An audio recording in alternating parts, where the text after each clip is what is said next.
নমস্কার বন্ধুরা, আজ চলো তোমাদের সাথে শেয়ার করছি রাজা রানীর একটা গল্প।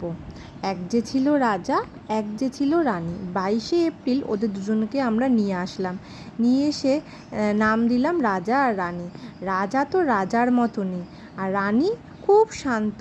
এবার শুরু হয়ে গেল রাজার খুব দুষ্টু, রাজা খুব দুষ্টু আর রানী খুব শান্ত। ওদের ভালোবাসা শুরু হয়ে গেল।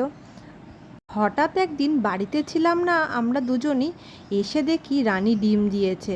কোনো রকম প্ল্যান ছিল না, ওদের কোনো ঘর ছিল না, একটা ছোট্ট ঝুড়ি দিয়ে চাপা দিয়ে রাখতাম। তারপর দেখলাম 3 দিন পর আর একটা ডিম দিয়েছে। রাজা কিন্তু ডিম নিয়ে খুব কনসিয়াস ছিল, রাজা সব সময় ডিমটাকে আগলে রাখতো। হঠাৎ ঘুম থেকে একদিন উঠে দেখি যে ডিমের মধ্যে থেকে একটা ছোট্ট প্রাণের সৃষ্টি হয়েছে। দেখো হাতে নিয়েছি, একদম ভয়ও লাগছিল নিতে, কেন কোনোদিনও নিইনি, ফার্স্ট টাইম এরকম একটা ছোট্ট প্রাণ হাতে নিয়েছি। কিন্তু ভালোও লাগলো। আস্তে আস্তে রাজার বাচ্চাটা মানে খুব তাড়াতাড়ি মনে হচ্ছে বড় হয়ে গেল। ফুটে রাজার বাচ্চা বের হতে প্রসেসিংটা 21 দিন মতো ছিল, কিন্তু চোখের নিমিষে মনে হয় বাচ্চাটা বড় হয়ে গেল। দেখো আস্তে আস্তে ওদের গায়ে লোম হলো। রাজা রানী সেই বাচ্চাটা এখন কত বড় হয়ে গেছে, যেন রানীর থেকেও বড় লাগে।